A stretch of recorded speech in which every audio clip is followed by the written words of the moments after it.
आज हम लोग स्टार्ट करते हैं। आज की क्लास में हम लोग थ्योरीज ऑफ लर्निंग पर बात करेंगे। आपके जो कोर्स में जो सिलेबस में है आपका, उसमें 3 थ्योरीज है, थॉर्नडाइक की है, पावलोव की है और स्किनर की। तो आज हम लोग जो बात करेंगे वो बेसिकली कंडीशनिंग थ्योरीज की बात करेंगे। पावलोव और स्किनर दोनों की ही बात करेंगे और साथ में उनका कंपैरिजन पर भी फोकस करेंगे। तब जब एसआर थ्योरीज की बात करें, सबसे पहले हम लोग कह रहे हैं कि SR theories, stimulus and response theory. ठीक, तो सबसे पहले हम लोग बात करते हैं कि स्टिमुलस क्या होता है। तो स्टिमुलस हमारा होता है एन इवेंट, सेंसेशन और experience that causes you to react.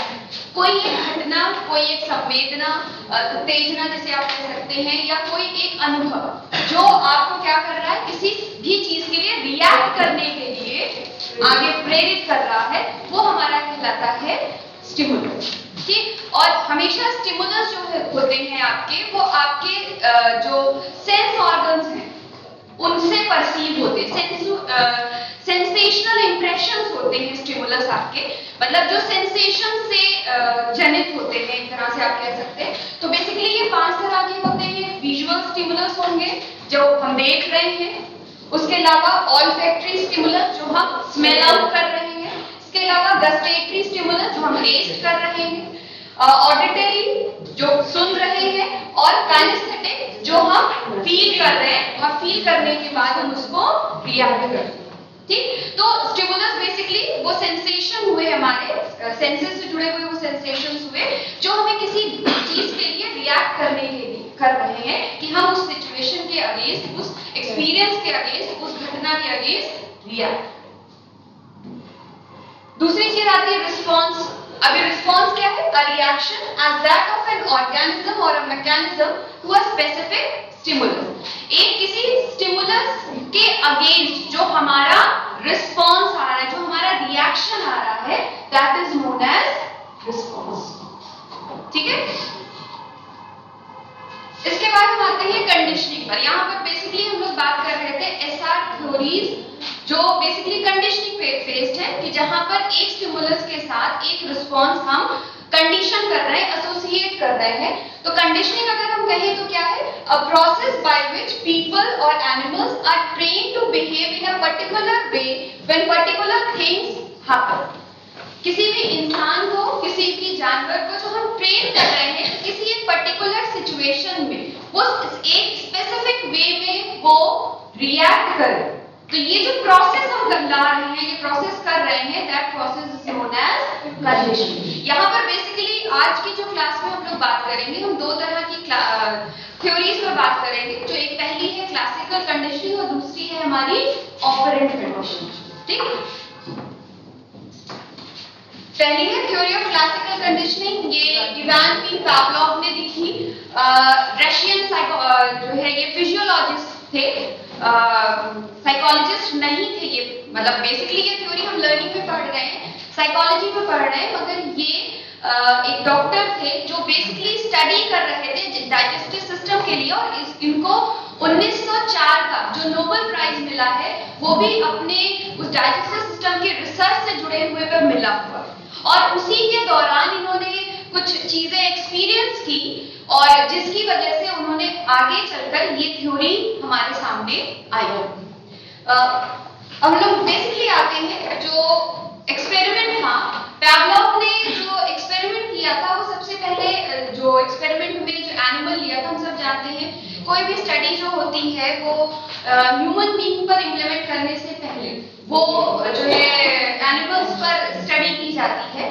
तो इन्होंने जो डाइजेस्टिव सिस्टम पे के में ये सलाइवरी ग्लैंड या सलाइवा का जो लार ग्रंथि है, उस लार ग्रंथि का जो स्राव हो रहा था, जो सिक्रीशन हो रहा था, उस पर वो स्टडी कर रहे थे कि किस तरह से जो सलाइवरी ग्लैंड है वो डाइजेशन में हेल्प करता है। इस पर उनकी स्टडी थी, और इस स्टडी के लिए उन्होंने एक ऐसा apparatus टाइप का बनाया हुआ था, जैसे आप फोटो में देख सकते हैं, जिसमें उन्होंने जो डॉग लिया था एक्सपेरिमेंट के तौर पर, उसकी एक ट्यूब से जो एक ट्यूब ली हुई थी, उसका एक सिरा उन्होंने जो डॉग था उसके सलाइवरी ग्लैंड में इंसर्ट की हुई थी, और दूसरी ट्यूब उन्होंने निकालकर एक मेजरिंग बीकर, एक कंटेनर में उसका दूसरा एंड रखा था। और ये बेसिकली ये डाइजेशन का प्रोसेस स्टार्ट होता है तो उस टाइम सलाइवरी ग्लैंड जो सलाइवा है, जो लार है, वो उसका अमाउंट कितना हो रहा है, सेक्रीशन हो रहा है, इस पर उनकी स्टडी थी। कुछ इस सेटअप में उन्होंने अपने डॉग को एक्सपेरिमेंटल सिचुएशन में रखा हुआ था। इसकी रख रखाव के लिए उन्होंने केयर टेकर को रखा हुआ था जो इसको प्रॉपर्ली टाइम पर खाना देता था, इसकी केयर करता था, क्योंकि एक्सपेरिमेंटल सेटअप में था तो इस तरह से रूम आउट नहीं हो सकता। इस चीज के लिए इन्होंने जिस केयर टेकर को रखा था, एक दिन ये लैब में स्टडी कर रहे थे और उन्होंने देखा कि खाना नहीं दिया गया, लेकिन उसके बाद भी जो बीकर था उसमें उतना ही करीब सलाइवा सिक्रीशन इकट्ठा हुआ, सलाइवा उतना ही इकट्ठा हुआ जितना कि नॉर्मली खाना देने पर सलाइवा सिक्रीशन हो रहा था। ठीक, ये इंसिडेंट उन्होंने ऑब्जर्व किया और इसी को बाद में इन्होंने स्टडी किया।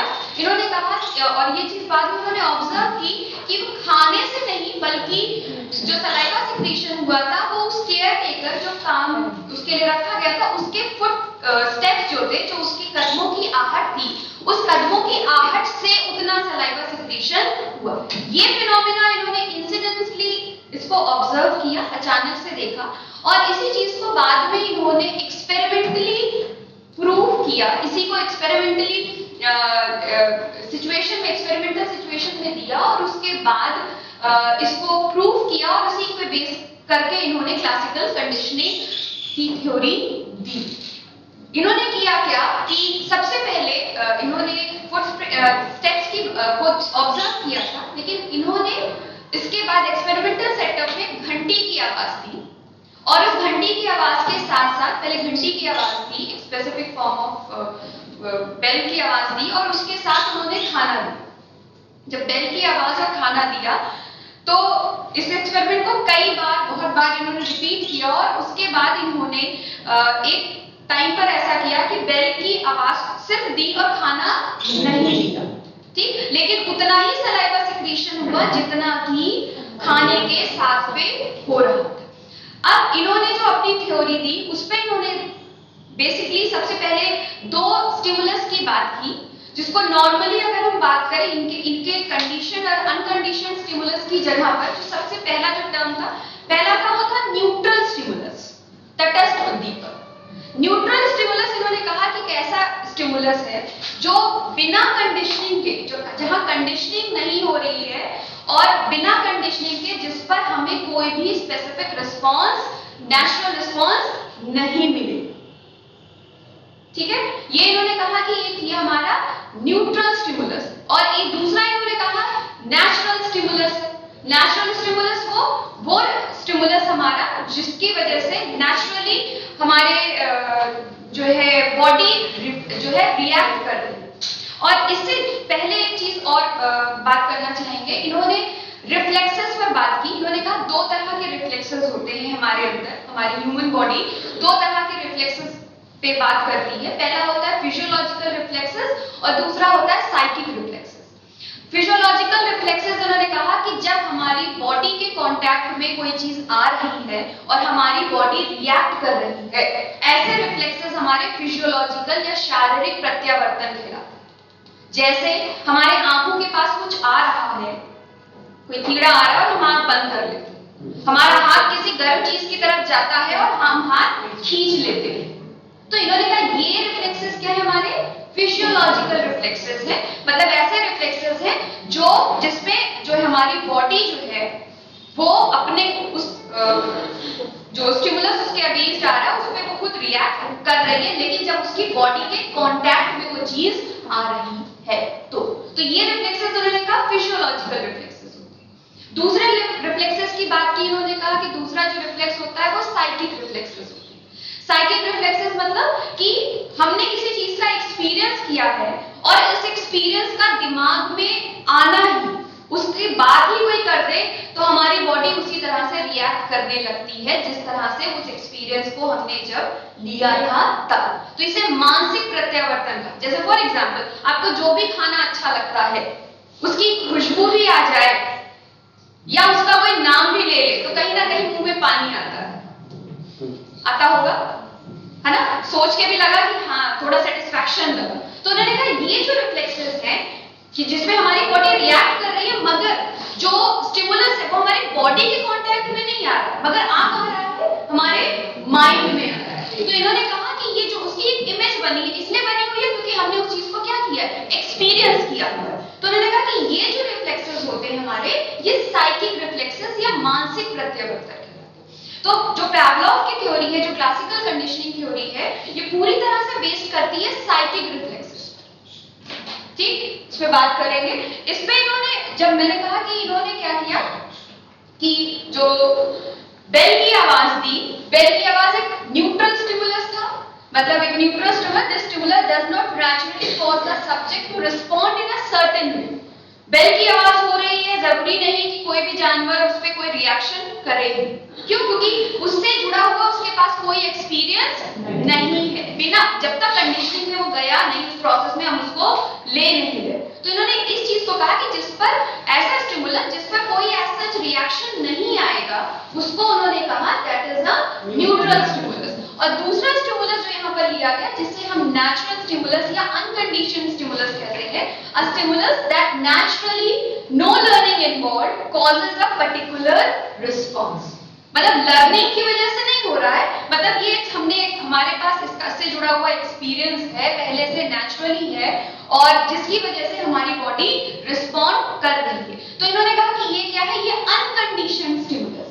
अब क्लासिकल कंडीशनिंग इन्होंने कहा कि क्या है, क्लासिकल कंडीशनिंग क्या है कि एक ऐसी कंडीशनिंग का तरीका है जिसमें हम एक न्यूट्रल स्टिमुलस और एक नेचुरल स्टिमुलस को इस तरह से कंबाइन करते हैं कि कुछ टाइम के बाद हमारा जो न्यूट्रल स्टिमुलस है, उस नेचुरल स्टिमुलस के सारे कैरेक्टरिस्टिक, सारे गुण अपने अंदर ले लेता है, और उस पर, उस न्यूट्रल स्टिमुलस पर भी हमें वही रिस्पॉन्स मिलने लगते हैं जो हमें उस नेचुरल स्टिमुलस या अनकंडीशनड स्टिमुलस पर मिल रहे होते हैं। और इसी चीज को इन्होंने कहा कि ये क्या है, that is the classical conditioning. ठीक है, रिपीट करने की जरूरत तो नहीं है। ठीक, मतलब एक न्यूट्रल स्टिमुलस हमारा है, इस तरह से हम कर सकते हैं कि फूड हमारा है जो अनकंडीशनड स्टिमुलस है, उसमें सैल्वेशन होना, खाना देखकर या खाने को सलाइवा सिक्रीशन होना एक आम बात है। बेल हमारी क्या है, ये बिफोर कंडीशनिंग की सिचुएशन है। बेल हमारी एक न्यूट्रल स्टिमुलस है और उस पर कोई रिस्पॉन्स एज सच ना आना एक नेचुरल फिनोमेना है। कंडीशनिंग में हमने क्या किया, बेल दिया, ये बेल प्लस फूड दिया, और ये बेल जो है हमारा, ये सीएस है, कंडीशनड स्टिमुलस है, ये सीएस यहां सॉरी लिखा नहीं है, सीएस, और फूड हमारा यूसीएस है, और इस पर सलाइवा सिक्रीशन हो रहा है, और यूसीआर अनकंडीशनड रिस्पॉन्स है। और ये रिस्पॉन्स इन्होंने कहा क्यों आ रहा है, बेल, जब हम बेल को कंबाइन कर रहे हैं, बेल के साथ हम खाना दे रहे हैं, तो अल्टीमेटली खाना जो रिस्पॉन्स आ रहा है, सलाइवा सिक्रीशन हो रहा है, वो हमारे फूड की वजह से हो रहा है, उस अनकंडीशनड स्टिमुलस की वजह से अनकंडीशनड रिस्पॉन्स आ रहा है, जिसको हमने कंडीशन नहीं किया। लेकिन इसी प्रोसेस को हम बार बार इसी एक्सपेरिमेंटल सिचुएशन को हम बार बार दोहराते रहे। अब जब हम एक्सपेरिमेंटल सिचुएशन को हम दोहराते रहे, उसके बाद एक दिन हमने क्या किया, इसको हमें जब लगा कि हाँ ये चीज कंडीशनिंग हो गई, हमने एक सिचुएशन ली जिसमें अब हमने सिर्फ कंडीशन स्टिमुलस दिया, जो हमारी बेल की आवाज, जिस पर हम रिस्पॉन्स चाह रहे थे, कंडीशन रिस्पॉन्स, जिसे हमने कहा सलाइवेशन, जो सलाइवा सिक्रीशन हो रहा था हमारा। तो हमें वही रिस्पॉन्स मिले जो रिस्पॉन्स हमें उस नेचुरल स्टिमुलस पर या अनकंडीशनड स्टिमुलस पर मिल रहे थे, मगर वहां हम इसको अनकंडीशनड रिस्पॉन्स कह रहे थे, सलाइवा सिक्रीशन जो आ रहा था। अब हम जो कह रहे हैं इसे हम कंडीशनड रिस्पॉन्स करें, क्योंकि हम यही चीज सिखाना चाहते थे कि न्यूट्रल स्टिमुलस पर वही रिएक्शन हम चाहते थे जो नेचुरल स्टिमुलस पर हमें मिल रहा। सीएस की यूसीएस की जगह ले ली। जी, जो सीएस है, मतलब जो कंडीशन रिस्पॉन्स है हमारा, वो उसको हम, इसीलिए मैंने कहा कि जो कंडीशन स्टिमुलस और अनकंडीशन स्टिमुलस को, जो न्यूट्रल स्टिमुलस और नेचुरल स्टिमुलस है, इसको हम दोनों को इस तरह से कंबाइन करते करते हैं कि कुछ टाइम के बाद वो जो न्यूट्रल स्टिमुलस हमारा है वो उस नेचुरल स्टिमुलस के सारी कैरेक्टरिस्टिक अपने अंदर ले लेता है और उस पर भी हमें वही रिस्पॉन्स मिलने लगते हैं जो रिस्पॉन्स हमें उस नेचुरल स्टिमुलस पर मिल रहे हैं। और इसी चीज को इन्होंने कहा कि ये क्या है, that is a classical conditioning. ठीक है, इसके आगे बढ़े। इसके कंपोनेंट्स जैसे अभी मैंने बात की थी, the unconditioned stimulus, a stimulus that naturally and automatically triggers a response, जो हमारा नेचुरल है। उसके बाद है अनकंडीशनड रिस्पॉन्स हमारा है the learned response that occurs naturally in response to the unconditioned stimulus. The conditioned stimulus है a previously neutral stimulus that when paired with an unconditioned stimulus triggers a conditioned response, and the conditioned response learned response to the previously neutral stimulus। ठीक, इस पर बात कर चुके हैं, अगर आप कहें तो मैं फिर से इसको समझा दूं, नहीं तो आगे बढ़ते। इसके बाद हम बात करते हैं कि इस थ्योरी को, ये क्लासिकल कंडीशनिंग तो ये थी, अब इसके आगे इसमें इसके कुछ प्रिंसिपल थे या जिस पे बेस ये थ्योरी पे बेस कुछ प्रिंसिपल्स दिए गए। इसमें सबसे पहला है the time relation between stimuli. जो दो स्टिमुलाई हम देख रहे हैं, कंडीशन स्टिमुलस और अनकंडीशन स्टिमुलस, इन दोनों के बीच में जो टाइम गैप है, जो समय अंतराल है, वो किस तरह का होना चाहिए, इस पर बेस करते हुए उन्होंने कई कंडीशनिंग के तरीके दिए। क्लासिकल कंडीशनिंग में ही 4 तरह की कंडीशनिंग पर बात करते हैं। सबसे पहला होता है साइमल्टेनियस कंडीशनिंग।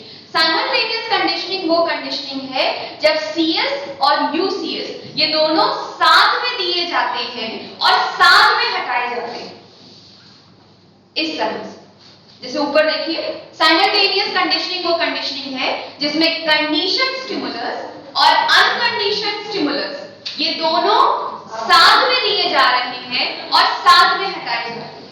मतलब बेल की आवाज और उसके साथ साथ जो खाना है वो दोनों साथ में दिया जा रहा है। जितनी देर वो खाना दिया जा रहा है उतनी देर वो बेल की आवाज भी दी जा रही है और उसके बाद जब वो खत्म हो तो दोनों को साथ में टर्मिनेट कर दिया जाए। तो ये कंडीशनिंग कहलाई साइमल्टेनियस कंडीशनिंग। ठीक है, दूसरी कहलाती है हमारी डिलेड कंडीशनिंग या डिले कंडीशनिंग। डिलेड कंडीशनिंग वो कंडीशनिंग होती है जिसमें CS is presented, leave it for a while, present UCS and terminate CS and UCS together. This is most effective way। इन्होंने कहा दूसरी कंडीशनिंग होती है हमारी डिलेड कंडीशनिंग। ठीक है, डिलेड कंडीशनिंग हमारी वो कंडीशनिंग होती है जिसमें हम कंडीशन स्टिमुलस पहले देते हैं, जैसे बेल की आवाज दी, थोड़ी देर बेल की आवाज होगी और उसके बाद हम खाना दे रहे हैं और उसके बाद हम दोनों को टर्मिनेट कर रहे हैं। तीसरा हमारा आता है trace conditioning. CS begins and ends before UCS is presented। ठीक है, ट्रेस कंडीशनिंग वो है जिसमें बेल की आवाज दी गई, बेल की आवाज पूरी खत्म हो गई, उसके बाद हम खाना दे रहे हैं। ठीक, लास्ट जो आती है हमारी that is backward conditioning. CS is presented after UCS is terminated। इसमें हम इसीलिए बैकवर्ड कह रहे हैं क्योंकि हम इसमें अनकंडीशनड स्टिमुलस जो है वो पहले दे रहे हैं और कंडीशनड स्टिमुलस हम क्या कर रहे हैं, बाद में दे रहे हैं। ठीक, अब ये 4 तरह की कंडीशनिंग की सिचुएशंस इन्होंने दी और इसमें इन्होंने कहा कि सबसे इफेक्टिव जो होती है वो होती है डिलेड कंडीशनिंग। और डिलेड कंडीशनिंग के लिए भी बहुत सारे अलग-अलग किताबों में अलग-अलग टाइम गैप दिया जाता है। डिलेड में हम ये कहते हैं कि कंडीशन स्टिमुलस पहले दिया जाना चाहिए और जब वो पहले दिया जा रहा है उस टाइम हो और उसी के बाद साथ-साथ फिर हम खाना दे दें या अनकंडीशनड स्टिमुलस दे दें। कुछ किताबें हिलगार्ड जैसे थ्योरीज ऑफ लर्निंग में हिलगार्ड कहते हैं, उनकी तरफ से आता है कि एनिमल्स में अगर हम ये डिलेड कंडीशनिंग कर रहे हैं तो जो टाइम गैप है वो 0.2 सेकंड से लेकर 2 सेकंड्स तक का होना चाहिए, वरना एक्सटेंशन हो जाता है। हाँ, एक्सटेंशन होगा। नहीं, एक्सटेंशन नहीं होगा, एक्सटेंशन अलग चीज है, वो अभी बात करते हैं। 0.2 इन्होंने कहा कि जो टाइम गैप, अभी सिर्फ टाइम गैप की बात करते हैं, CS और UCS के में जो टाइम गैप है एनिमल्स के लिए उन्होंने कहा 0.2 सेकंड से लेके 2 सेकंड्स तक का अप्रोप्रिएट माना। एंड ह्यूमन बीइंग के लिए उन्होंने माना 0.5 to 5 सेकंड का माना। लेकिन कुछ किताबें और भी कहती हैं, उन्होंने वो डिफाइन इस चीज को नहीं करती हैं, जैसे उसकी आती है मॉरिस बिगी की आती है। तो मॉरिस बिगी अपनी किताब में उनकी वो कहते हैं कि 0.5 second is the appropriate amount of time interval between a CS and UCS. Condition stimulus अनुबंधित दीपक और अनानुबंधित दीपक के बीच में जो टाइम गैप है वो 0.5 सेकेंड का होना चाहिए। मतलब इस तरह का होगा। तो ये जो डिलेड कंडीशनिंग है, ये जो कंडीशनिंग है, ये सबसे इफेक्टिव कंडीशनिंग का तरीका होगा अगर हम ये चीज यूज कर रहे हैं। ठीक, इसके अलावा इन्होंने कहा कि जो सबसे लोएस्ट फॉर्म ऑफ कंडीशनिंग जिसमें हम कहते हैं कि कंडीशनिंग ना के बराबर हो सकता है हो और ना हो, दैट इज बैकवर्ड कंडीशनिंग। इसलिए क्योंकि जब इंसान की या जो भी कंडीशनिंग जिसकी हम करा रहे हैं, जब नेचुरल स्टिमुलस हमने पहले ही दे दिया और उस नेचुरल स्टिमुलस पर पहले ही वो सेटिस्फाइड हो गया, उसकी नीड पूरी हो गई, तो वो आगे किसी और चीज पर ध्यान नहीं देगा। इस चीज को हमने कहा कि ये बैकवर्ड कंडीशनिंग हमारी सबसे लोएस्ट होती है। इसके अलावा जो इन्होंने एक और चीज कही, हिलगार्ड कहते हैं, वैसे बेसिकली ये 4 तरह की ही मानी जाती है, लेकिन हिलगार्ड इसमें और भी, जैसे क्लासिकल कंडीशनिंग पर ही बहुत सारे और भी एक्सपेरिमेंट्स हुए हैं बाद के लोगों ने। पैवलोव ने जो किया है वो ये है। इसके अलावा भी तो और भी कई तरीके की कंडीशनिंग आती है। इसमें एक आती है फॉरवर्ड कंडीशनिंग। फॉरवर्ड कंडीशनिंग जो आगे जाती है, तो फॉरवर्ड कंडीशनिंग में डिलेड कंडीशनिंग और जो ट्रेस कंडीशनिंग है, ये फॉरवर्ड कंडीशनिंग के एग्जांपल्स हैं। ये उसी में मानी जाती है, मतलब जिसमें ये माना जाता है कि दोनों के बीच में टाइम इंटरवल। ठीक है, इससे कुछ जुड़ा कुछ पूछना है तो बात करें, वरना आगे बढ़े। ठीक, एक चीज और हाँ बताते हुए चलूं, ये जब थ्योरी की बात हम करते हैं, जब कंडीशनिंग की बात करते हैं हम स्टिमुलस रिस्पांस थ्योरी में, तो थोड़ा सा लोगों का, मतलब बहुत सारे साइकोलॉजिस्ट का थोड़ा मत आता है कि रीइंफोर्समेंट की बात हम मोस्टली क्लासिकल जो भी कंडीशनिंग की थ्योरीज है, इसमें जो अनकंडीशनड स्टिमुलस है, जो नेचुरल स्टिमुलस है, इसी को माना गया है ये क्या है, रीइंफोर्समेंट है। मतलब इसमें रीइंफोर्समेंट अलग से नहीं दिया जा रहा है, जो हमारा नेचुरल स्टिमुलस है, जो अनकंडीशनड स्टिमुलस है, वो अपने आप में रीइंफोर्सिंग है, इसीलिए वो खुद एक रीइंफोर्सर की तरह काम कर रहा है। और जब यहां रीइंफोर्समेंट की बात करते हैं तो हम 2 तरह के रीइंफोर्समेंट की बात करते हैं। पहला होता है प्राइमरी रीइंफोर्सर्स की बात करते हैं, पहला प्राइमरी और दूसरा होता है सेकेंडरी। जब नेचुरल स्टिमुलस पर जो रिस्पांस आ रहा है उसको मानते हैं कि जो नेचुरल स्टिमुलस है वो प्राइमरी रीइंफोर्सर है। ठीक, लेकिन जब कंडीशनिंग हमने करा दी और कंडीशन स्टिमुलस पर भी हमें वही रिस्पांस मिलने लगा जो नेचुरल स्टिमुलस पर मिल रहा था, तो वो जो कंडीशन स्टिमुलस है हमारा, वो सेकेंडरी रीइंफोर्सर का काम करने लगा।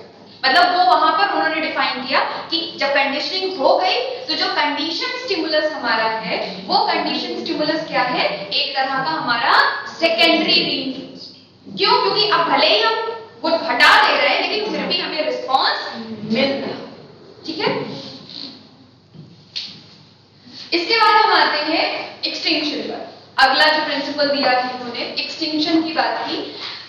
Extinction is when the occurrence of a conditioned response decreases or disappear. In classical conditioning, this happens when a conditioned stimulus is no longer paired with an unconditioned stimulus. एक बार conditioning हो गई, CS plus UCS को हमने repeat किया, फिर एक दिन हमने आफ्टर कंडीशनिंग हमें लगा हाँ हो गया, पेयरिंग हो गई, उसके बाद हमने जो है अनकंडीशनड स्टिमुलस हटा लिया। अब हर बार हम सिर्फ कंडीशनड स्टिमुलस दे रहे हैं और हम कंडीशनड रिस्पांस चाह रहे हैं, तो कुछ टाइम तक तो वो रिस्पांस आएगा, लेकिन उन्होंने कहा कि कुछ टाइम के बाद अगर हम यूसीएस नहीं दे रहे हैं, अनकंडीशनड स्टिमुलस नहीं दे रहे हैं, तो जो हमने लर्निंग कराई थी, जो कंडीशनिंग कराई थी, वो कंडीशनिंग क्या होगी, खत्म हो जाएगी।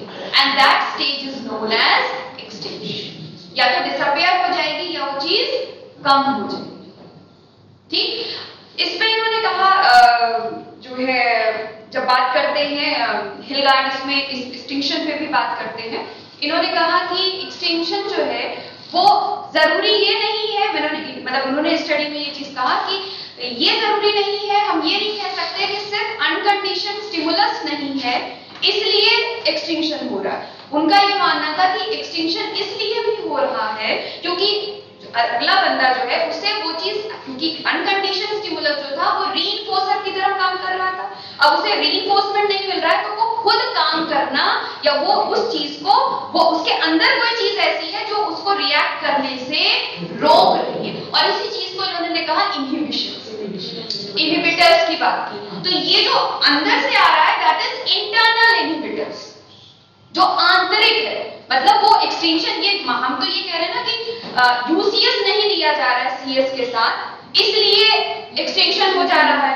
तो उन्होंने कहा जरूरी ये नहीं है, ये भी हो सकता है कि अंदर से वो जानता है, वो कर सकता है रिएक्ट, मगर वो रिएक्ट करना उस तरह से रिएक्ट करना नहीं चाहता। तो कोई एक मनोदशा उसके अंदर है जो उसे उस तरह से रिएक्ट करे, मतलब कंडीशन रिस्पांस में के अकॉर्डिंग रिस्पांस करने के लिए मना कर रही है। तो इसी चीज को इन्होंने कहा कि ये क्या है, इंटरनल इनहिबिशंस, ये इंटरनल इनहिबिटर्स, ठीक। और इसी पर जहां इंटरनल इनहिबिटर्स की बात करते हैं वहीं पर ये कहते हैं कि एक्सटर्नल इनहिबिटर्स भी होते हैं। जब हम कंडीशनिंग करा रहे हैं, जैसे बेल की आवाज और खाना दे रहे हैं और इसी टाइम कोई बाहर से डिस्टरबेंस हो, किसी और तरह की कोई आवाज, कोई लाइटनिंग, कोई और डिस्टरबेंस हो, तो उसकी वजह से भी कंडीशनिंग नहीं होगी या उसमें होने में प्रॉब्लम होगी। तो उन्होंने कहा इस तरह की कोई सिचुएशन जो हिंड्रेंस बाहर से कंडीशनिंग की सिचुएशन में ला रही है, that are known as external inhibitions, बाह्य प्रतिरोधक जिसे आप बोलते हैं, ठीक है। अगला है स्पॉन्टेनियस रिकवरी। एक्सटिंक्शन हो गया किसी में, वो डिसअपियर हो गया या कम हो गया। इसके बाद ये कहते हैं कि after a condition response become extinct, the response can sometimes reemerge after a period of time has passed with no further conditioning.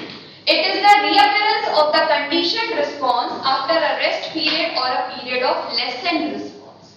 Extinction का मतलब के बाद इन्होंने कहा कि जो अगली सिचुएशन आती है, कभी-कभी देखा जाता है कि स्पॉन्टेनियस रिकवरी होती है। स्पॉन्टेनियस रिकवरी का मतलब क्या है कि फिर से वो बिहेवियर जो कंडीशन रिस्पांस हमने कंडीशन कराया था, वो रिस्पांस फिर से हमें दिखने लगता है और मतलब खत्म हो गया, एक्सटिंक्शन हो गया, विलोपन हो गया, अब हमें वो चीज नहीं दिख रही है, लेकिन फिर से किसी दिन इंसान उसी तरह से रिएक्ट करने लगता है जिस तरह से वो कंडीशन सिचुएशन में या कंडीशनिंग की सिचुएशन में रिएक्ट कर रहा था।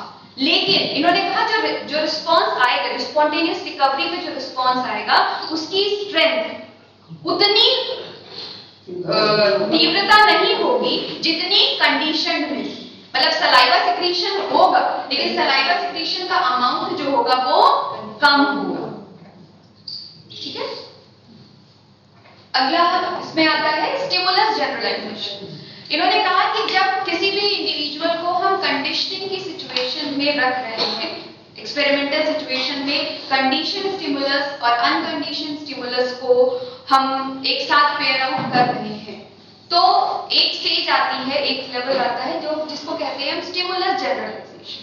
मतलब कंडीशन स्टिमुलस के साथ कंडीशन रिस्पांस सीखने से पहले वो जो कंडीशन स्टिमुलस से मिलते हुए उससे सिमिलर या उससे जैसे जो स्टिमुलस है उस पर वो रिएक्ट करना स्टार्ट कर देता है। जैसे फॉर एग्जांपल बेल की आवाज हमने कही, बेल की आवाज दी हमने, एक स्पेसिफिक काइंड ऑफ बेल पर हम खाना दे रहे थे, लेकिन अभी कंडीशनिंग में भी एक्सपेरिमेंटल सेटअप चल रहा है। तो उन्होंने कहा कि अगर हम और भी तरह की बेल्स भी दें, उसको आवाज सुनाए, तो वो उसी तरह से रिस्पॉन्ड करेगा जिस तरह से, मतलब उसका कंडीशन रिस्पॉन्स आएगा जिस तरह से वो स्टिमुलस पर, कंडीशन स्टिमुलस पर कर रहा है। और ये स्टेज इन्होंने कही, ये कहलाती है स्टिमुलस जनरलाइजेशन। लेकिन इसमें भी इन्होंने कहा कि जितनी सिमिलैरिटी दो स्टिमुलस में ज्यादा होगी उतना ज्यादा रिएक्शन की चांसेस ज्यादा होगी, स्टिमुलस जनरलाइजेशन के चांसेस ज्यादा होंगे। फॉर एग्जांपल उन्होंने कहा कि अगर 1000 हर्ट्ज की कोई बेल हम साउंड जो दे रहे हैं वो 1000 हर्ट्ज का दे रहे हैं और उसके बाद हम 700 हर्ट्ज, 800 हर्ट्ज और 900 हर्ट्ज की अलग अलग बेल भी दे रहे हैं, तो उन्होंने कहा कि ज्यादा जनरलाइजेशन जो होगा वो 900 पे होगा, उसके बाद 800 पे होगा और उसके बाद 700 हर्ट्ज पर। मतलब जितनी ज्यादा सिमिलैरिटी होगी उतना ज्यादा स्टिमुलस जनरलाइजेशन। ठीक, अगला आता है आपका stimulus discrimination. Discrimination is the ability to differentiate between a conditioned stimulus and other stimuli that have not been paired with an unconditioned stimulus. Initially generalization का concept आता है, stimulus generalization का, और उसके बाद stimulus discrimination का आता है। लेकिन जो हमारी experimental situation थी उसमें खाना जो pairing हम कर रहे थे, conditioning कर रहे थे, वो एक specific stimulus पर कर रहे थे, एक स्पेसिफिक कंडीशन स्टिमुलस पर कर रहे थे, लेकिन रिएक्शंस की स्टार्टिंग में उसको सब एक जैसी लग रही थी, इसलिए वो सब पर रिस्पॉन्ड कर रहा था। लेकिन जैसे जैसे हम एक्सपेरिमेंटल सेटअप में आगे बढ़ेंगे वो ये डिस्क्रिमिनेट करने लगता है कि किसके साथ उसे अनकंडीशनड स्टिमुलस मिल रहा है और किसके साथ उसको अनकंडीशनड स्टिमुलस नहीं मिल रहा है, and that is known as discrimination, विभेद करना। मतलब वो कंडीशन स्टिमुलस और उससे मिलते जुलते सारे स्टिमुलस के बीच में विभेद करना सीख जाता है। क्यों? क्योंकि हम कंडीशन स्टिमुलस के साथ अनकंडीशन स्टिमुलस कंबाइन कर रहे थे, बाकियों के साथ हम कंबाइन नहीं कर रहे। ठीक, एप्लीकेशन इसका हम सब जानते हैं, गुड हैबिट्स को इनकलकेट करने के लिए करते हैं, breaking of bad habits, training of animals, use in psychotherapy, developing positive attitude, teaching alphabets. हम सब बचपन से पढ़ते आए हैं A for apple, classical conditioning पर बेस्ड। A आपका कंडीशन स्टिमुलस है, एप्पल बच्चा जानता है a sort of natural stimulus है जिसको वो उसके पास है। तो A फॉर एप्पल हम जब कंबाइन करते हैं फिर बाद में कि जो बाद की किताबें होती है उसमें सिर्फ A रह जाता है, पिक्चर गायब हो जाती है, और तब भी बच्चा कहता है, वो आप पिक्चर नहीं भी होगी तब भी वो कहेगा A फॉर एप्पल, A बोलता है। तो ये that is the best example of classical conditioning जो हम अपनी डेली लाइफ में यूज करते हैं। ठीक है, इसके आगे अब हम अगली थ्योरी में बढ़ते हैं, that is theory of operant conditioning. Operant conditioning B.F. Skinner ने दी थी। स्किनर का कंट्रीब्यूशन लर्निंग में और उसके साथ साथ इवन एजुकेशनल टेक्नोलॉजी में बात करें हम तो बहुत ज्यादा है। साइकोलॉजी और एजुकेशनल टेक्नोलॉजी दोनों में काफी ज्यादा कंट्रीब्यूशन आता है, जहाँ टीचिंग मशीन, प्रोग्राम, इंस्ट्रक्शंस की बात हम करते हैं। इवन आज भी हम जहाँ पर भी जो है रीइंफोर्समेंट की बात करते हैं उसमें हम B.F. स्किनर का कंट्रीब्यूशन को हम नकार नहीं सकते हैं। He was an American psychologist, behaviorist, inventor, author and social philosopher. जो है इसके बाद एडगर पियर्स है professor of psychology eight Harvard university, this and this. इसमें जब हम बात करते हैं तो यहाँ मेन, जैसे वहाँ रिफ्लेक्सेस मेन थे क्लासिकल कंडीशनिंग में, यहाँ मेन जो होते हैं वो रिस्पॉन्सेस होते हैं। क्यों? क्योंकि जो क्लासिकल कंडीशनिंग ऑपरेंट कंडीशनिंग है आपकी वो रिस्पॉन्सेस पर बेस करती है। वो यहाँ पर इन्होंने कहा, Skinner put forth the idea that most of our responses cannot be attributed to unknown stimuli. Thus, responses are of two types. Skinner जहाँ तक और क्लासिकल कंडीशनिंग की बात करें, पैवलोवियन कंडीशनिंग की बात करें, तो पैवलोवियन कंडीशनिंग में हम स्टिमुलस पर जोर देते हैं और हम ये कहते हैं जब स्टिमुलस होगा तभी रिस्पॉन्स होगा। इस चीज को इन्होंने नकारा। इन्होंने कहा कि हमेशा जो हमारे रिस्पॉन्सेस होते हैं वो किसी नोन स्टिमुलस के कंट्रोल में नहीं, कई बार अननोन, और क्यों हो रहे हैं ये हम डिफाइन नहीं कर सकते। तो इनका मेन जो था, जो मेन कंसिडरेशन था वो रिस्पॉन्सेस। इन्होंने कहा रिस्पॉन्सेस दो तरह के होते हैं, एलिसिटेड बिहेवियर और respondent behaviour. Response to the known stimuli, जैसा कि क्लासिकल कंडीशनिंग में है कि बेल की आवाज और खाना दे रहे हैं तो सलाइवा सिक्रीशन हो रहा है, दैट वाज इन्होंने कहा रिस्पोंडेंट बिहेवियर, कि किसके रिस्पांस में, किसी स्टिमुलस के रिस्पांस में बिहेवियर आ रहा है। दूसरा इन्होंने कहा कि इमिटेड बिहेवियर और ऑपरेंट बिहेवियर होता है, that is the response to the unknown stimuli. मतलब वो ऐसा रिस्पांस है जिसके बारे में हम नहीं जानते कि वो रिस्पांस हमारा या बच्चे का वो रिस्पांस क्यों आ रहा है, बस वो कर रहा है। क्यों? क्योंकि उसके वातावरण, उसका एनवायरनमेंट है, वो ऐसी मनोदशाएं बना रहा है, ऐसी एटीट्यूड डेवलप कर रहा है उसके अंदर, ऐसे सेट ऑफ एक्शंस बना रहा है जिसकी वजह से वो किसी कार्य को करने के लिए अंदर से प्रेरित होगा। ठीक, स्किनर बॉक्स से फेमिलियर होंगे आप। स्किनर बॉक्स में इन्होंने एक्सपेरिमेंट जो है कई उस पे किए, रैट्स पे किए, पिजन्स पे किए। स्किनेरियन बॉक्स इसको कहते हैं। स्किनेरियन बॉक्स में इन्होंने अंदर से एक लिवर रखा हुआ था जो है, और इसमें किसी तरह का कोई स्टिमुलस नहीं लिखा। पैवलोव की कंडीशनिंग में स्टिमुलस था कि वहां भूख थी।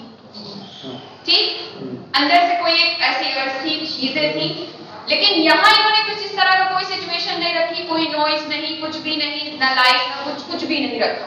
और उन्होंने बस ये रखा कि एक बहुत सारे लिवर्स थे, एक लिवर पर एक स्पेसिफिक पर हाथ जब जाएगा, उसका मतलब उसका जो पॉ है, उसका पंजा है, उस पर जब जाएगा तो उससे एक पिलेट, एक खाने की गोली वो आती थी। ठीक, तो इसी चीज को इन्होंने उसको रखा वो और कोई स्टिमुलस नोन नहीं था, भूख नहीं थी, किसी तरह की कोई जरूरत नहीं थी, किसी और तरह का कोई स्टिमुलाई नहीं दिया गया। लेकिन उसके बाद भी इंडिविजुअल ने क्या किया, जो रैट था या जो पिजन थी, उसने बहुत सारे रैंडम मूवमेंट्स किए, बहुत सारे प्रयास किए। इधर प्रयास इन द सेंस कि इधर उधर टहला, इधर कुछ किया, उसकी कभी चोंच, पिजन की चोंच लगी, चूहे का हाथ लगा, और किसी तरह से एक लिवर दब गया जिसने खाना, और खाना खा लिया उसने। फिर किसी तरह से इसने किया, फिर मूवमेंट किया, फिर से दब गया। ये चीज कई बार हुई। तो धीरे धीरे उन्होंने देखा, और उन्होंने एक तरह से डिवाइस रखा था कि कितने मूवमेंट्स हो रहे हैं, अंदर को मॉनिटर करने के लिए भी उन्होंने पूरा सिस्टम रखा हुआ था कि कितने मूवमेंट हो रहे हैं, किस तरह से हो रहे हैं। तो उन्होंने देखा कि with each and every trial of the experiment, जो उसका मूवमेंट का रेट था, सही खाने की तरफ जाने या सही लिवर दबाने का रेट जो था, वो धीरे धीरे कम हो गया। मतलब ट्रायल बढ़ता जा रहा था, जो एरर था ये, क्योंकि और ये चीज जो भी स्किनर की थ्योरी है वो आपके थॉर्नडाइक की थ्योरी पर बेस करती है। जो लॉ ऑफ इफेक्ट की बात आती है वो यहाँ से आती है। ठीक, इन्होंने देखा, और ये इसी चीज को इन्होंने आगे कहा कि ऑपरेंट कंडीशनिंग क्या है। Skinner's this behavior is not natural to rats, so operant conditioning with positive and negative reinforcement were performed in order to teach the behavior. मतलब through the जो reactions किए गए, जो activities एनिमल के द्वारा, जो रैट था या पिजन के द्वारा जो एक्टिविटीज की गई थी, और जो डिजायरेबल रिस्पॉन्स था, जो रिस्पॉन्स हम सिखाना चाहते थे, सही गलत कुछ नहीं था, जो डिजायरेबल था, जो हम सिखाना चाहते थे, अगर वो रिस्पॉन्स कोई कर रहा था तो उसको एक जो खाना दिया जा रहा था वो एक्ट कर रहा था एज अ रीइंफोर्समेंट, या जो है हम कह सकते हैं कि पुनर्बलन की तरह से कर रहा था। और through the judicious use of reinforcement उन्होंने इस बिहेवियर की, मतलब उस डिजायरेबल बिहेवियर की डोमिनेंस की। तो इसी चीज को इन्होंने कहा कि that is a operant conditioning. Operant conditioning वो कंडीशनिंग है जिसमें जो डिजायरेबल बिहेवियर है, इसकी डोमिनेंस हम बिहेवियर में करते by the judicious use of reinforcement and punishment. ठीक है, ऑपरेंट क्या है? इन्होंने कहा operant is an active behaviour that operates upon the environment to generate consequences. मतलब जो हमारा एक्टिव बिहेवियर है, मतलब कोई भी इंडिविजुअल अगर ऑपरेंट कंडीशनिंग के अकॉर्डिंग हम बात करें तो ऑपरेंट कंडीशनिंग में जो लर्नर है उसे एक्टिव रहना पड़ेगा। एक्टिव इसलिए क्योंकि यहाँ कोई स्टिमुलस दिया नहीं जा रहा है जिसके अगेंस्ट वो रिस्पॉन्स करे, वो रिस्पॉन्स उसे खुद करना पड़ेगा। जब वो बहुत सारे रिस्पॉन्सेस करेगा तो उस रिस्पॉन्सेस में से जो डिजायरेबल बिहेवियर है, जो हम चाहते हैं उसके बिहेवियर में लाना, उसको हम रीइंफोर्स। तो इन्होंने कहा कि जो बिहेवियर हम डिजायरेबल कह रहे हैं, ये इन्होंने कहा any active behaviour that operates upon the environment to generate consequences. और ये बिहेवियर वो क्यों कर रहा है? क्योंकि वो कॉन्सिक्वेंसेस, वो रीइंफोर्समेंट, वो पॉजिटिव रिवॉर्ड या जो है चीजें वो चाहता है अपने फिर से। तो इसीलिए इन्होंने कहा कि ऑपरेंट क्या है? That is a set of behaviour जो किस पर ऑपरेट कर रहा है? हमारे इन्वायरमेंट पे बेस कर रहा है कि जिसके थ्रू हमें क्या मिल रहा है? कोई कॉन्सिक्वेंसेस या रिवॉर्ड या रीइंफोर्समेंट मिल रहा है। तो इन्होंने कहा ऑपरेंट कंडीशनिंग क्या है? Operant conditioning is a method of learning that occurs through rewards and punishment for behaviour. Through operant conditioning an association is made between a behaviour and a consequence for that behaviour. It is also known as instrumental conditioning, intrinsic conditioning and type R of learning.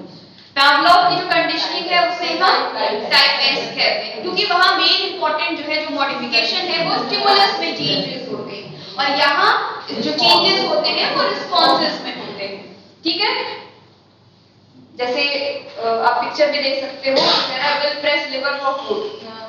ठीक ना, कि उसको वो चीज चाहिए, वो response इसलिए कर रहा है, वो रिएक्शन क्यों कर रहा है, तो स्टिमुलस कोई नोट नहीं, वो कॉन्सिक्वेंसेस जानता है, उस कॉन्सिक्वेंस ये होगा तो ये होगा, मिलेगा मुझे, इसलिए वो रिस्पॉन्ड.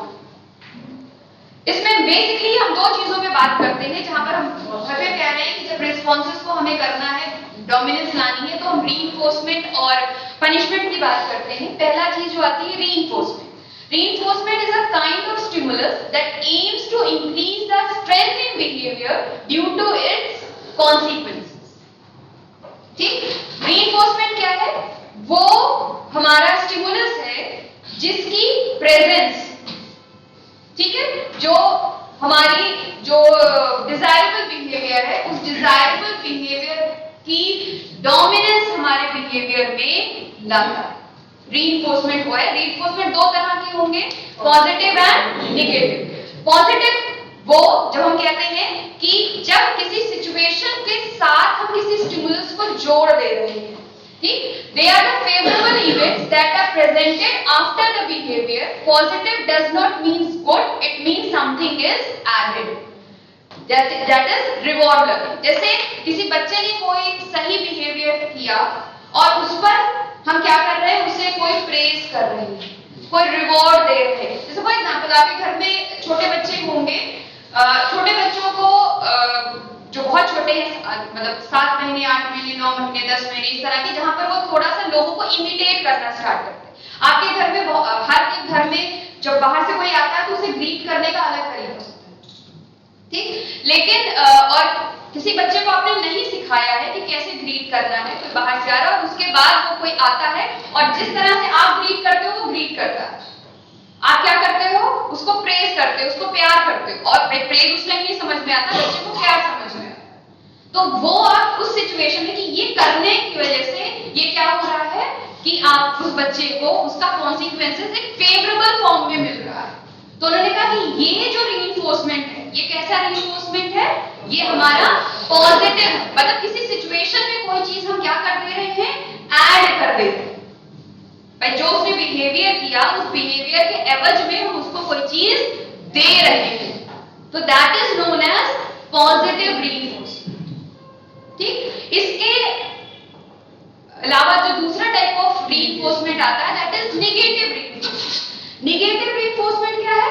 वो रीइंफोर्समेंट जिसमें सही बिहेवियर अगर किया जा रहा है तो आप उस सिचुएशन से कुछ निकाल देते हैं.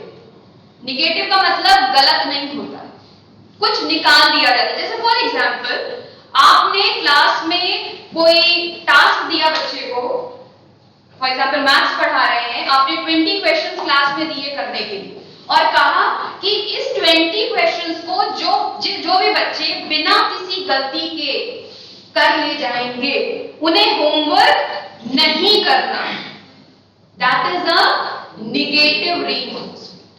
हम क्या कर रहे हैं, डिजायरेबल बिहेवियर हम चाह रहे हैं, लेकिन सिचुएशन से कोई टास्क, कोई चीज हटा दे. इस मामले में ये ऋणात्मक कहलाएगा, नेगेटिव कहलाएगा. थोड़ा सा कंफ्यूजन अक्सर होता है. नेगेटिव का मतलब हम लोग उसको हमेशा पनिशमेंट या इस फॉर्म में ले लेते हैं, लेकिन नेगेटिव ये नहीं है. नेगेटिव का मतलब ये है कि जो डिजायरेबल बिहेवियर जिसको हम बढ़ाना चाह रहे हैं, वो अगर हो जा रहा है तो उस सिचुएशन से किसी चीज को हम बाहर कर दे रहे हैं. कुछ बुक्स में नेगेटिव रीइंफोर्समेंट दंड को देते हैं. नहीं, वो गलत है. पनिशमेंट कंसेप्ट ही अलग है जी. हाँ, बहुत सारी किताबों में इस चीज को दिया जाता है, लेकिन अगर आप सही तरीके से लें तो पॉजिटिव और नेगेटिव अलग है. पॉजिटिव का मतलब यहाँ पर हम मैथ्स के सेंस में चल रहे हैं, सीधा सा मतलब है. प्लस का मतलब कुछ जोड़ना, नेगेटिव का मतलब माइनस करना, सिंपल मैथ्स। मतलब जो अपेक्षित व्यवहार है हमारा, जो डिजायरेबल बिहेवियर अगर आ रहा है तो पॉजिटिव में हम क्या कर रहे हैं, कोई चीज जोड़ दे रहे हैं, और जब नेगेटिव में अपेक्षित व्यवहार आ जा रहा है तो हम कोई चीज सिचुएशन से हटा रहे हैं। ठीक है, तो इसी चीज को हम कहते हैं a response of behaviour is strengthened by stopping, removing और avoiding a negative outcome or aversive stimuli. In psychology, negative does not mean bad, it means something is removed. इस चीज को कहते हैं escape avoidance learning. Escape avoidance learning इसलिए कहते हैं क्योंकि बच्चा होमवर्क ना करना पड़े। जैसे मैंने एग्जांपल आपको दिया कि अगर क्लास का टास्क आपने सही कर लिया बिना किसी एक भी गलती के, तो तुम्हें उन बच्चों को होमवर्क नहीं करना। अब उस होमवर्क ना करना पड़े इसलिए बच्चा क्या करेगा, उसकी जो एफिशिएंसी है वर्क की वो बढ़ जाएगी। ठीक है, that is known as negative reinforcement. दूसरा चीज आता है punishment. It is a kind of stimulus that aims to decrease the strength in behaviour due to its consequences. अब कोई पनिशमेंट हम तब यूज करते हैं जब कोई गलत बिहेवियर आ रहा है और उसकी स्ट्रेंथ को हम बिहेवियर में कम करना चाहते हैं। रीइंफोर्समेंट तब करते हैं जब कोई बिहेवियर डिजायरेबल बिहेवियर आ रहा है और उसकी स्ट्रेंथ को हम क्या करते हैं, बिहेवियर में बढ़ाना चाहते हैं। और पनिशमेंट तब आता है जब कोई गलत बिहेवियर आ रहा है, अनडिजायरेबल बिहेवियर बच्चे के उसमें बिहेवियर में हमें मिल रहा है और उस बिहेवियर को हम क्या करना चाहते हैं, कम करना चाहते हैं। That is known as punishment. Punishment भी दो तरह का होता है, पॉजिटिव, नेगेटिव। यहां भी मैथ सिंपल मैथ चलेगी। पॉजिटिव का मतलब है जोड़ना, नेगेटिव का मतलब है घटाना।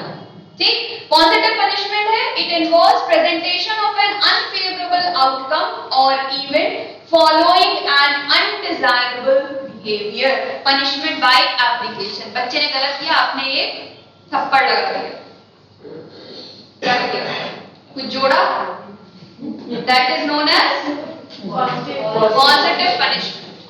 मतलब आप क्या कर रहे हो, जो अनडिजायरेबल, क्यों मारा आपने, ताकि बच्चा अगली बार ये काम ना करे। मतलब जो अनडिजायरेबल बिहेवियर था उस बिहेवियर को आप क्या करने की कोशिश कर रहे हैं, खत्म करने की कोशिश कर रहे हैं। लेकिन कैसे कर रहे हैं कि उस सिचुएशन में उस बिहेवियर के आने के बाद अब आप क्या कर रहे हैं, कोई चीज जोड़ दे रहे हैं। क्या जोड़ा आपने, थप्पड़ जोड़ दिया, या बच्चे को कहा कि हम तुमसे बात नहीं करेंगे। बहुत सारी चीजें ऐसी करते हैं ना, थप्पड़ नहीं दे सकते, थप्पड़ नहीं दे सकते। हाँ नहीं, जहाँ थप्पड़ नहीं दे सकते हैं, वैसे थप्पड़ देते हैं, ऐसा नहीं कि नहीं देते, लेकिन नहीं दे सकते वो तो क्लास की बात है ना। आप क्लास की बात कर रहे हैं, लेकिन घर में तो आप कराते ही होंगे भाई, वहां तो आप करते ही हैं। That is also positive punishment. Positive का मतलब कि जहां कोई गलत रिस्पॉन्स आने के बाद जिसको आप ब्रेक करना चाहते हैं ना, उस बिहेवियर को हटाना चाहते हैं, उस सिचुएशन में आप क्या कर दे रहे हैं, कोई चीज जोड़ दे रहे हैं। और सेम उसका अपोजिट आ जाता है negative punishment. It involves taking something good और desirable away to reduce the occurrence of particular behaviour. Punishment by removal. जैसे आप बच्चों को कहते हैं तुम ये काम करोगे, अगर ऐसा तुमने किया तुम्हारा फोन ले लिया जाएगा। आज के टाइम में सबसे बड़ी धमकी है। क्या कर रहे हैं, पनिशमेंट बाय रिमूवल, हटा दे रहे हैं उसकी सिचुएशन से, जोड़ नहीं रहे हैं बल्कि हटा दे रहे हैं। That is known as negative punishment. मतलब पॉजिटिव रीइंफोर्समेंट, नेगेटिव रीइंफोर्समेंट जो है और पॉजिटिव, दोनों में ही वही चीजें हैं, बस अलग अलग है कि रीइंफोर्समेंट तब दिया जाता है जब कोई डिजायरेबल बिहेवियर की स्ट्रेंथ को हमें बढ़ाना है, और जब हमें किसी अनडिजायरेबल बिहेवियर की स्ट्रेंथ को कम करना है तो हम वहां पर पनिशमेंट। और दोनों में वही करते हैं, पॉजिटिव में हम जोड़ते हैं और नेगेटिव में हम कोई चीज निकालते हैं। इसके कुछ की कंसेप्ट्स आए ऑपरेट कंडीशनिंग के, जैसा सबसे पहला है shaping. It is a process of reinforcing a series of responses that increasingly resemble the desired behavior. It refers to the judicious use of selective reinforcement to bring certain desirable changes in the behavior of the organism. Shaping. आकार दे दो। यही हुआ। अब shaping क्या है कि हम reinforcement तो कर रहे हैं, ऑपरेंट में वो तो आ ही रहा है। बहुत बार ये होता है कि जरूरी नहीं कि जो बिहेवियर हो वो बहुत सिंपल टाइप का, एकदम से वो बिहेवियर, जैसे फॉर एग्जांपल आपके क्लास में कोई बहुत शाई बच्चा है, ठीक, आप ये चाहते हैं एज अ टीचर कि वो उसके अंदर सेल्फ कॉन्फिडेंस डेवलप हो और इतना सेल्फ कॉन्फिडेंस हो जाए कि वो क्लास को क्या कर सके, फेस कर सके, कम से कम सामने आकर अपनी बात कह सके। ठीक, अब ये एक दिन में तो होगा नहीं, बाकी एकदम से बच्चे में हम मशीन तो फिट नहीं कर देंगे, या हम खुद ऐसा कुछ नहीं कर देंगे कि हम बच्चे को उठाएंगे और कहेंगे लो खड़े हो जाओ आज, तो ना वो रिस्पॉन्ड करेगा, ना आपका एम है वो भी नहीं फुलफिल होगा। ऐसे में आप क्या करोगे एज ए टीचर, अब उसके छोटे छोटे एक्ट्स जो उसको लीड करें कहां की तरफ, उस पोजीशन तक कि वो क्लास में खड़ा होकर अपनी बात कह सके, उस छोटे छोटे जो उस डायरेक्शन में जो जो एक्ट उसके जा रहे हैं उनको हर एक को हम क्या करते चलेंगे, रीइंफोर्स करते चलेंगे। जैसे फॉर एग्जांपल अगर किसी बच्चे का एग्जांपल ले तो किसी दिन अगर वो उसने हाथ भी खड़ा किया तो हम उसको वेरी गुड, आज जिन्होंने कहा हाँ बताओ बेटा क्या टेंशन हुआ, अब जितनी बार भी वो करे कोशिश करे उसको करे, जब इतना होने लगेगा तो अब आगे क्या करेगा, जब हमने देख लिया कि बार बार वो ये कर रहा है तो रीइंफोर्स करना बंद कर दे उस चीज, मतलब उस टाइम उसको रिवॉर्ड या प्रेज करना बंद कर दे। अब इसके बाद जब वो सही आंसर देने के बोलने के लायक होते, हो सकता है पहले से हाथ खड़ा करना जानता हो, बोलने में हेजिटेशन होती, फिर वो बोलने लगे, फिर बोलने के बाद जब वो बोलने लगे अगला यहां तक, फिर उसको हम उसको फिर रिवॉर्ड या प्रेज करने लगे, फिर कुछ टाइम के बाद जब ये हो जाए हमारा, इसके बाद फिर जब वो यहां सामने आकर दो शब्द या अपना नाम बता सके, दो शब्द बोल सके तो रीइंफोर्स करे, और अल्टीमेटली एक ऐसी सिचुएशन भी आ जाएगी जो जिसमें वो अपनी बात को सही तरीके से रखने की कोशिश जो उसकी है वो करेंगे। तो एज अ टीचर हमारा मेन टारगेट तो ये गोल था कि हम उसको चाहते थे कि वो इस लायक का हो जाए कि वो यहाँ पर आकर अपनी बात को कह सके, लेकिन एक दिन में नहीं होगा, इसलिए उस डायरेक्शन में जो एक सीक्वेंस ऑफ इवेंट्स जा सकते थे या हमें लग रहे थे कि ये हम करें तो ये इस लेवल पर आ जाएगा, उन सबको जो हम रीइंफोर्स कर रहे हैं, तो यही इसी कंसेप्ट को हम कहते हैं शेपिंग। ठीक, अब यहां मैंने लिखा नहीं है, लेकिन इसके अलावा जहां पर जब शेपिंग आती है तो एक चीज और आती है, चेनिंग। सुना होगा शायद आपने, जब शेपिंग की बात आती है तो चेनिंग की भी आती है, हाँ श्रृंखला। ठीक, चेनिंग और शेपिंग में बहुत थोड़ा सा डिफरेंस है, ठीक है, डिफरेंस है। चेनिंग का मतलब होता है कि कोई एक कॉम्प्लेक्स टास्क है, उस कॉम्प्लेक्स टास्क को हम क्या कर रहे हैं, छोटे छोटे टास्क में डिवाइड कर रहे हैं ताकि बच्चा उस लेवल तक पहुंच सके। जैसे छोटा कोई बच्चा है, उसे ब्रश कराना सिखाना है, ये बहुत कॉम्प्लेक्स है। क्यों? पहले तो उसे खड़ा होना सीखना पड़ेगा, खड़े होने के बाद ब्रश उठाना पड़ेगा, ब्रश उठा के पेस्ट निकालना पड़ेगा, पेस्ट निकालेगा, उसके बाद ब्रश सही से मुंह में डालना होगा, फिर उसके बाद जो है उसको माउथ वॉश करना पड़ेगा उसे, उसके बाद उसका टास्क होगा। ठीक है, या किसी बच्चे को, चलो ये भी नहीं, अगर किसी बच्चे को हम ये सिखाना चाहते हैं कि वो अपना बेड प्रॉपर्ली उठने के बाद साफ रख सके, उसमें भी नंबर ऑफ स्टेप होंगे। पहले चादर ऐसे करेंगे, फिर गद्दे के नीचे उसको करेंगे, फिर कंफर्टर या जो भी एक शीट है उसको ऊपर से डालेंगे, तकिया रखेंगे, सारे बहुत लंबे लंबे प्रोसेस होते हैं। ठीक, तो इस तरह से कोई कॉम्प्लेक्स टास्क जो है हमारा, उस कॉम्प्लेक्स टास्क को हम क्या कर रहे हैं, छोटे छोटे टास्क में डिवाइड कर रहे हैं। एट अ टाइम एक टास्क देंगे, उस पर मास्टरी करवाएंगे थ्रू रीइंफोर्समेंट, फिर हम दूसरे टास्क पे बढ़ेंगे और अल्टीमेटली हम उसको लिख रहे हैं। तो शेपिंग में क्या करते हैं, कोई कॉम्प्लेक्स टास्क को हम पार्ट्स में नहीं डिवाइड कर रहे हैं, हम जो एक डिजायरेबल गोल हम अचीव करना चाहते हैं उस डायरेक्शन में जो भी बिहेवियर जा रहा है उस बिहेवियर को रीइंफोर्स करते हैं। यहाँ चेनिंग में हम क्या करते हैं, जो टास्क है उसको छोटे स्टेप्स में पहले से डिवाइड कर लेते हैं। वहां पर जैसे इंडिविजुअल करता जाता है उसके अकॉर्डिंग हम उसको मोल्ड करते चले। मतलब हम कोई सिचुएशन नहीं क्रिएट कर रहे हैं, यहाँ स्टेप्स जो डिवाइड कर रहे हैं वो हम कर रहे हैं एज अ एक्सपेरिमेंट। ठीक। और जब चेनिंग की बात करते हैं तो चेनिंग दो तरह की होती है, फॉरवर्ड चेनिंग एंड बैकवर्ड चेनिंग। फॉरवर्ड चेनिंग का मतलब जब हम पहले स्टेप से आखिरी स्टेप की तरफ मूव कर रहे हैं, और अगर हम बैकवर्ड चेनिंग की बात करें तो जब हम पीछे से पहले की तरफ, क्योंकि बहुत बार होता है बच्चे स्टेप्स करना तो चाहते हैं लेकिन करना नहीं चाहते, मतलब they want to do it लेकिन थोड़ी देर के बाद उनको बड़ा फ्रस्ट्रेशन होने लगता है। तो ऐसी जगह पर बैकवर्ड चेनिंग यूज की जाती है। जैसे मान लीजिए मैंने कहा कि बेड लगाना सिखाना है बच्चे को, तो सबसे एंड का काम होता है तकिया रखना, वहां से स्टार्ट करिए। जब तकिया रखना सीख जाए, कुछ दिन करने लगे, आदत कर ले, तो उसके बाद हटा के आप कहिए कि नहीं अब चलो कंफर्टर भी लगाओ, पीछे से चलेंगे। वैसे तो हम स्टार्टिंग से चलते हैं। सबसे अच्छा इसका एग्जांपल है शर्ट की बटन। हाँ पहले ऊपर से नीचे से हाँ बिल्कुल बिल्कुल कर सकते हैं। ये छोटे छोटे और बेसिकली कंडीशनिंग, इस तरह की कंडीशनिंग जो टास्क बेस्ड होती है वो सबसे ज्यादा। बच्चे को शूज के लेसेस बांधना सिखाना, ये छोटी छोटी चीजें हैं जिसपे आप कंडीशन। और जब चेनिंग की बात कर रहे हैं तो चेनिंग का आप रिसर्च में बहुत अच्छा यूज कर सकते हैं अगर आप स्पेशल नीड्स के बच्चों पे कोई रिसर्च कर रहे हैं। ठीक। अगर आप करना चाहते हैं तो वहां पर जब मेथड आप सिखाते हैं तो सबसे ज्यादा यूजफुल आपको चेनिंग आएगी।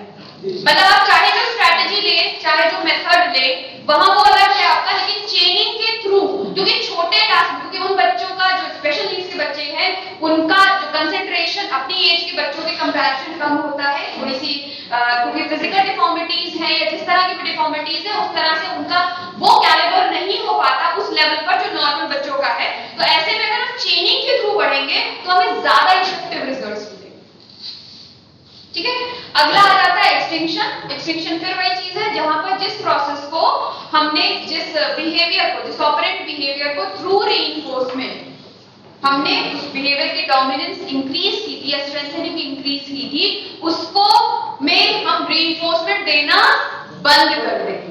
और जब रीइंफोर्समेंट देना बंद कर देंगे तो एक टाइम ऐसा आएगा कि बच्चा फिर से उस डिजायरेबल बिहेवियर को शो करना बंद कर देगा, and that is known as extinction. ठीक है। इसके बाद फिर से आता है स्पॉन्टेनियस रिकवरी, सेम पैवलोव की तरह ही है।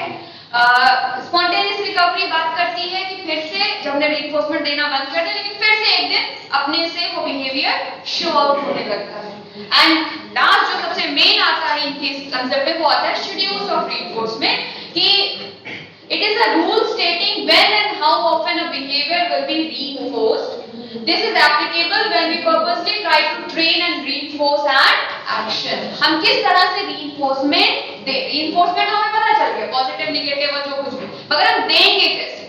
ठीक। इस पे सबसे पहले बात करते हैं टाइप्स ऑफ reinforcement schedules। हमारे दो तरह के होते हैं, कंटिन्यूअस reinforcement schedule और पार्शियल और intermittent reinforcement schedule।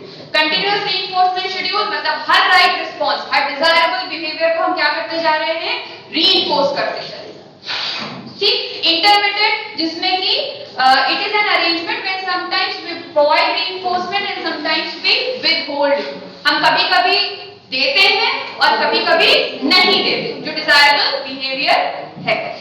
Intermittent reinforcement चार तरह के होते हैं basically, fixed ratio schedule, variable ratio schedule, fixed interval schedule, variable interval schedule. Fixed ratio schedule मतलब हमने ये डिसाइड कर लिया कि हर पांचवें सही रिस्पांस को हम क्या करेंगे, रीइंफोर्स करेंगे, that will be a fixed ratio. ठीक है। वेरिएबल रेशियो हमने नहीं डिसाइड किया, according to the situation, according to the difficulty of the task हम क्या कर रहे हैं, रीइंफोर्स कर रहे हैं। कभी जरूरत पड़ रही तो 2 पे कर दे रहे हैं, कभी जरूरत पड़ रही तो 5 पे कर रहे हैं, कभी जरूरत पड़ रही तो 7 पे कर रहे हैं। मतलब हमने कोई एक फिक्स रेशियो नहीं रखी, इसी को हम कहेंगे वेरिएबल रेशियो शेड्यूल। इसके अलावा आता है fix interval schedule. Fix interval schedule जहां पर हम टाइम को कंसीडर करते हैं। हमने कहा कि हर 10वें मिनट पे जो राइट रिस्पांस आएगा उससे हम रीइंफोर्स करेंगे। अब उस बीच में चाहे 10 आ जाए हम नहीं करेंगे, तो वहां हम क्या कर रहे हैं, टाइम इंटरवल को हमने फिक्स कर दिया। और वेरिएबल इंटरवल शेड्यूल आपके जो होते हैं वो जिसमें हम टाइम नहीं डिसाइड कर रहे हैं, हम क्या कर रहे हैं, हमने जैसी भी जरूरत पड़ रही है कभी हम 2 मिनट में कर दे रहे हैं, कभी 1 ही मिनट में कर दे रहे हैं, कभी अभी किया और दूसरे क्वेश्चन में भी कर दिया। तो देखा जाए तो जो सबसे ज्यादा एप्लीकेबल होते हैं वो वेरिएबल आपके होते हैं, वेरिएबल रेशियो या वेरिएबल इंटरवल शेड्यूल, मतलब और उसमें भी ज्यादा जो अच्छे माने जाते हैं वो वेरिएबल रेशियो शेड्यूल्स माने जाते हैं। क्यों? क्योंकि मोस्ट ऑफ द टाइम हम ये यहाँ टाइम नहीं कंसीडर कर रहे हैं, हम ये देख रहे हैं कि जो डिफिकल्टी है, जो फ्रीक्वेंसी, जो क्वेश्चन की कॉम्प्लेक्सिटी है वो किस तरह की है और उसके बेसिस पर हम रीइंफोर्समेंट प्रोवाइड करें। Use of reward in learning है, elimination of fear by use of reinforcement. Reinforcement से भी करते हैं हम, बच्चे को अंधेरे में जाने में डर लगता है, नहीं वहां से चलो वहां जाओ देखो, उसके बाद फिर आप उसको टॉफी दे रहे हो, चॉकलेट दे रहे हो या जो उसको पसंद है, इस तरह से आप रिपीट करते हो, एलिमिनेशन ऑफ फियर भी आता है। Proper use of schedules of reinforcement in classroom teaching. Classroom teaching में मोस्टली हम वेरिएबल का यूज कर सकते हैं, मतलब वेरिएबल में चाहे रेशियो चाहे interval, most of the time हम रेशियो का इस्तेमाल ज्यादा करते हैं। अब डिपेंड करता है हमारे क्लास का कोई बच्चा जो कभी नहीं बोलता है वो बोल रहा है तो जरूरी है कि उसे रीइंफोर्समेंट प्रोवाइड करें, इसलिए हमें क्लास में जो शेड्यूल ऑफ रीइंफोर्समेंट देना चाहिए मोस्टली वेरिएबल रेशियो की बात करते हैं। इसके अलावा proper planning of learning environment for maximum satisfaction and minimum frustration. Use in behaviour modification के लिए यूज करते हैं। External approach to motivation, reward और रीइंफोर्समेंट हम मोस्टली बच्चे को मोटिवेशन इज ऑलवेज इंटरनल, आंतरिक जो अर्ज होती है दैट इज मोटिवेशन। तो लेकिन हम इनका यूज करके हम इस अंदर की अर्ज को बढ़ाने की कोशिश करते हैं। भाई आपने रिवॉर्ड टास्क रख दिया बच्चे के सामने, सबके सामने बोर्ड में रखा गया रहा होगा, इतने परसेंटेज लिया होगा ये मिलेगा, बहुत बड़ा सा एक आपको सिचुएशन के साथ जोड़ दिया गया था, एक पॉजिटिव रीइंफोर्समेंट था। अब वो पॉजिटिव रीइंफोर्समेंट तब तक नहीं काम कारगर होगा जब तक कि आप उसके थ्रू मोटिवेटेड नहीं है, कितने भी बड़े आपके सामने रिवॉर्ड्स रख दिए जाए, लेकिन हाँ कि रिवॉर्ड जो है, रिवॉर्ड की इंटेंसिटी और रिवॉर्ड की जो नेचर है उस पर ही डिपेंड करता है कि आपका मोटिवेशन कितना है। ठीक, क्लासिकल कंडीशनिंग इसके डिफरेंसेस पर आ जाते हैं। सबसे पहला है प्रोपाउंडर जो है Ivan P Pavlov and V F. Skinner. What come first, इसमें स्टिमुलस बिफोर द रिस्पांस होगा, ठीक है, और behaviour comes first and is then rewarded और पनिश्ड, ठीक है। पेयरिंग किसके करते हैं, neutral stimulus paired with an involuntary response. जो अनकंडीशनड रिस्पांस है वो इनवॉलंटरी है क्योंकि उसपे हमारा बस नहीं है, और इसमें behaviour is paired with the consequences. जो हमारा बिहेवियर आ रहा है उस बिहेवियर को किससे पेयरिंग कर रहे हैं, रिवॉर्ड या पनिशमेंट से, रीइंफोर्समेंट या पनिशमेंट से हम उसको जो कॉन्सिक्वेंसेस हम दे रहे हैं उससे हम पेयरिंग कर रहे हैं। जो अकरेंस ऑफ रिस्पांसेस है, CR is reflexively forced by UCS. CR का कोई ऐसा रोल नहीं है, सीआर किसकी वजह से आ रहा है, यूसीएस की वजह से, अनकंडीशनड की वजह से उस पे आ रहा है। Response is more voluntary and spontaneous.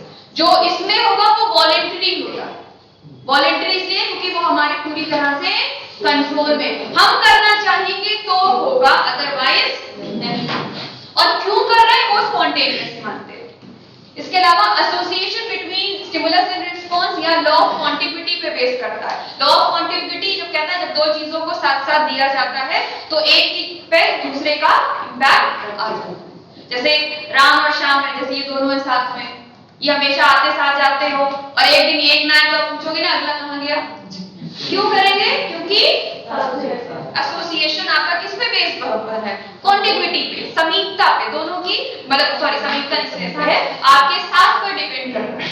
एक स्पेस में, एक टाइम में अगर आप साथ हैं तो उन दोनों के बीच में रिलेशनशिप बनेगा। आप जो दिमाग में एसोसिएशन, ये लॉ ऑफ एसोसिएशन के थ्रू आता है आपका लॉ ऑफ कॉन्टिग्युइटी, जो हम साहचर्य बनाते हैं अपने दिमाग में, तो ये सबसे ज्यादा होता है। टेबल के साथ चेयर ही क्यों बोलते हैं, जिसको भी पूछ लीजिए क्यों, क्योंकि अक्सर लोग ये कहते हैं टेबल चेयर साथ होती है, तो साथ है तो इसका मतलब हमने एक जगह पर एक टाइम में दो चीजों को जब साथ में देखा है तो वो उसके बीच में, तो यहाँ पर जो एसोसिएशन बन रहा है that is based on continuity. उसके अलावा उधर है लॉ ऑफ इफेक्ट पर बेस करता है जो हमारे पर प्रभाव पड़ रहा है। इसीलिए इस सेंस में जो स्किनर की थ्योरी है that is an extension of Thorndike's theory.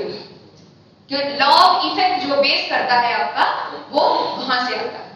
उसके अलावा कंट्रोल जो है या इसका जो आपका जो आप रिस्पॉन्सेस कर रहे हो उसका भी ऑटोमेटिक नर्वस सिस्टम जो एएनएस होता है जो इनवॉलेंटरी एक्टिविटीज को कंट्रोल करता है, और ये सेंट्रल नर्वस सिस्टम करता है जो आपके वॉलेंटरी एक्शंस को कंट्रोल करता है। Occurrence of reinforcement you see acts as a reinforcement। यहाँ पर reinforcement अलग से हम कुछ नहीं लेते हैं, और यहाँ पर reinforcement is after the response। Type of learning या पैसिव लर्निंग होती है, इनवॉलेंटरी होती है, मतलब किसी ने सोचा नहीं, जो स्टूडेंट है उसे नहीं कुछ सोचना है, उसे कोई एक्टिविटी नहीं करनी, इसलिए वो पैसिव लर्निंग पे है। और वहां पर क्या है, वो एक्टिव लर्निंग, वो वॉलेंटरी, अगर वो करेगा, सीखेगा, करना चाहता है तो होगा, वरना नहीं। इसके अलावा ये जो स्ट्रेस करता है ये टाइम कंट्रोल पर करता है। पैवलोव की कंडीशनिंग टाइम कंट्रोल किस पर, कंडीशन स्टिमुलस और अनकंडीशन स्टिमुलस के टाइम कंट्रोल, और उधर रिवॉर्ड और मोटिवेशन पर। ओरिएंटेशन जो है वो स्टिमुलस ओरिएंटेड है और वो रिस्पांस ओरिएंटेड है, और अदर थ्री जो हम लेते हैं पैवलोवियन और रिस्पोंडेंट कंडीशनिंग और स्किलेरियन और इंस्ट्रूमेंटल। ठीक है, रिस्पोंडेंट इसलिए क्योंकि इसमें जो बेसिकली है जो स्टिमुलस है वो उसके रिस्पांस पे, और स्किलेरियन जो इंस्ट्रूमेंटल क्योंकि हम कोई बाहर से चीज, कोई नेमेटिक बोलते हैं ना इसको शायद इंस्ट्रूमेंटल को, कोई बाहर से चीज कोई चीज दे रहे हैं जिसके बेसिस। ये हो गया आपका differences between operant and classical conditioning. कहीं कोई प्रॉब्लम हो, कोई क्वेश्चन आपको पूछना हो, कोई क्वेरीज हो, अदरवाइज मेरी तरफ से थैंक यू।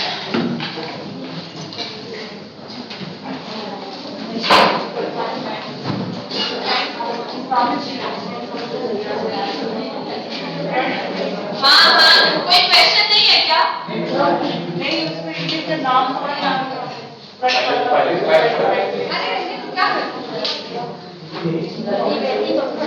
अरे ऐसे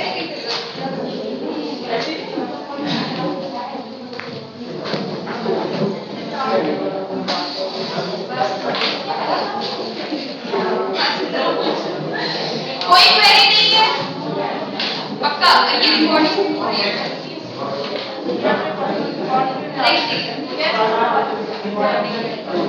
इसको एड कौन करेगा?